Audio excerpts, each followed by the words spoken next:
এই দেশে কোনো মা বাপ নাই। আগের মাননীয় প্রধানমন্ত্রী শেখ হাসিনাই ছিল, ওইটাই ভালো ছিল, সিটি কর্পোরেশনের একটা দায়িত্বশীল ছিল। এখন হইলো সব হইলো ওনরা নাকি 17 বছর ধরে খায় নাই, না খেয়ে রয়েছে, তাই ওনারা তো খাই পার্টি। তাই ওনরা কাজ করবো কি, 1 টাকার কাজ করে 10 টাকার ভাউচার করবো। তাহলে নাইলে অন্য সময় বছরে একদিনের ভিতরে ময়লা পরিষ্কার হয়ে যায়। আর আজকে 2 দিন ধরে, এর আগে আরও 3-4 দিন আগের ময়লা ওইখানে রয়েছে, দেখেন পোক হয়ে গেছে, কেউ দেখার নাই।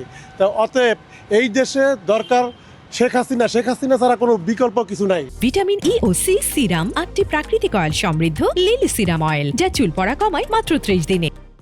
সবারই ক্ষতি হয়েছে জিনিসটা। এখন বুঝেন না, ঢাকা শহর আমাদের ময়লা আবর্জনা সব জায়গাতেই আছে। আস্তে আস্তে সরাইতে গিয়ে দেরি হচ্ছে। না, এটা ঠিক না, কিন্তু না পারতে পারলে হচ্ছে।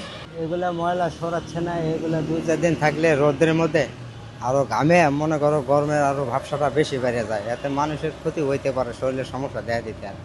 তো এগুলা যত তাড়াতাড়ি পরিষ্কার করা যায় অত ভালো। গন্ধ বাসনাগুলো মানে নাকে আসে, এগুলো আসলে পরে নিজের শরীর শারীরিক অসুস্থতা বোধ মনে হচ্ছে। হ্যাঁ, আর লোকজনে যাতায়াত করতে অনেক কষ্ট মনে হচ্ছে। তো এগুলো অতি দ্রুত গতিতে তাড়াতাড়ি নিষ্কাশনের ব্যবস্থা করাটা উচিত বলে আমি মনে করি। ওটা হলো ভাওতাবাজি, মিডিয়ার সামনে আমরা ভাওতাবাজি করে, আমরা জনগণ, আমরা পাবলিক যেটা বলবো সেটাই রাইট হবে।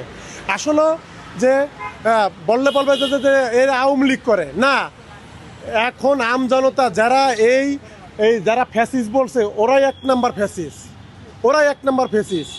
এরা ক্ষমতার লোভে, ক্ষমতা এই হাসিনারে নামানোর জন্য এই দেশের সর্বনাশ করছে, দেশের সর্বনাশ করার জন্য এই ব্যবস্থাটা করছে। অ্যাকচুয়ালি প্রয়োজন আবার এই আওয়ামী লীগের দরকার, এই আওয়ামী লীগ ছাড়া বিকল্প এই দেশ কেউ চালাইতে পারবে না, এটাই হলো রাইট।